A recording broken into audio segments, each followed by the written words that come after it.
Bonjour, ici Message Lumière de la famille Myriam. C'est de Belgique aujourd'hui que te parvient ce message.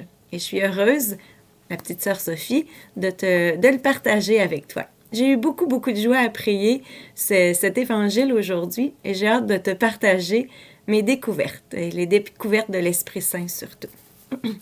Alors aujourd'hui, dans l'Évangile, nous allons partager la généalogie de Jésus. Un beau texte, mais qui semble un peu répétitif et ennuyant, mais tu sais, il est passionnant. Généalogie. Alors on dit, oui, généalogie de Jésus. Généalogie, est-ce que ça ne te fait pas penser à Genèse? Nous sommes au commencement, parce que le mot hébreu pour Genèse signifie au commencement. Nous sommes au commencement. Et qu'est-ce qu'il y avait au commencement? Il y avait d'abord Dieu, Trinité, on va dire Dieu créateur. On ne savait pas encore qu'il était Trinité. Il y avait un paradis terrestre, il y avait un fruit défendu, il y eut un péché et une promesse de salut. C'est cela qu'il y avait au commencement. Et cette promesse de salut, nous allons la contempler dans ce texte de la généalogie. Alors, généalogie de Jésus. Tu sais que Jésus veut dire Dieu sauve.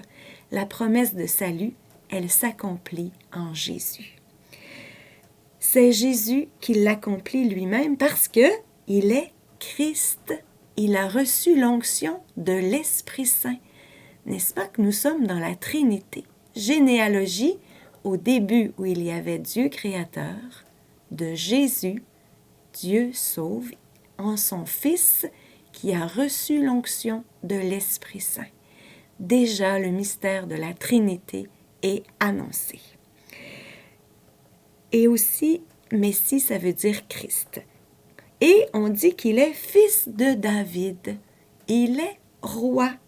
Dans sa descendance, il est de la descendance du roi David. D'ailleurs, sur la croix, il sera écrit « Jésus de Nazareth, le roi des Juifs ». C'est très important, tu sais. Ensuite, il est fils d'Abraham, donc il fait partie du peuple élu.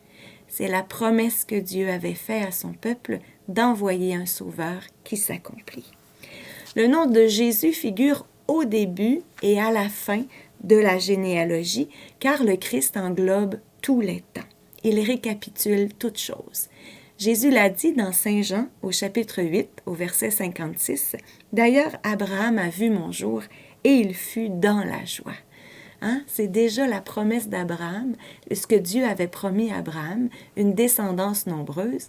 À David, il promet que le roi qui sauverait, ce serait dans sa descendance. Et maintenant, c'est accompli. Jésus dit, c'est l'heure de l'accomplissement de la promesse. Elle est belle, cette généalogie, tu ne trouves pas? Moi, je la trouve vraiment magnifique. On a juste fait la première phrase.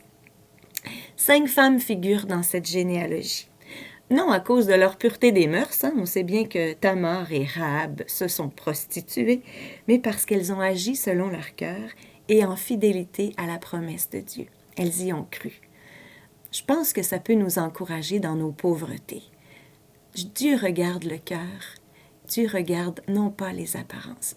Il veut quand même convertir notre cœur et nos actes, mais il regarde d'abord notre cœur.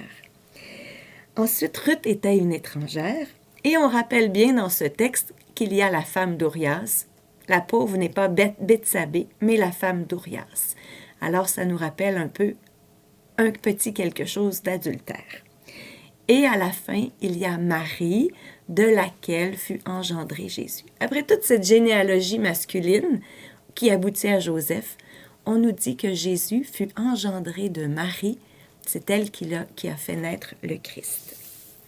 Alors maintenant, tous ces noms, je trouve, nous donnent le goût de plonger dans la parole de Dieu pour voir leur histoire, pour découvrir comment Dieu, Père créateur et providence, a préparé la venue de Jésus par l'action de l'Esprit Saint à travers l'histoire du peuple d'Israël, et enfin comment, entre alliance et infidélité, avec les Nucrides et les oui répétés, Tout cela a fait partie de l'histoire du salut. Et tout cela fait aussi partie de l'histoire de notre salut, de ton salut. Tu sais, Dieu fait alliance avec toi aussi et ne te décourage pas de tes erreurs, de tes fautes, parce que tu peux te tourner vers Jésus, il sauve, et demande-lui de te refaire un cœur nouveau, un esprit nouveau. Aie l'humilité d'être vrai devant lui et cours vers son cœur pour demander qu'il te refasse. Et ça fonctionne, je l'ai essayé plusieurs fois. Jésus, quand on revient à lui, nous accueille toujours et avec une effusion d'amour inimaginable. J'en ai fait l'expérience. L'antienne d'ouverture de la messe nous dit « Cieux, criez de joie! Terre, exulte, car le Seigneur vient, de ses pauvres il a compassion. » Isaïe 49, 13. Et je trouve que ce jour, aujourd'hui, ce jour nouveau, ce beau jour, te trouvera en alliance avec Dieu. À travers toute ton histoire, à travers ta généalogie, à travers ta génétique, et tout cela fait partie de l'histoire d'alliance de Dieu avec toi. N'est-ce pas que c'est beau? Je te souhaite une belle journée. Au revoir et à demain.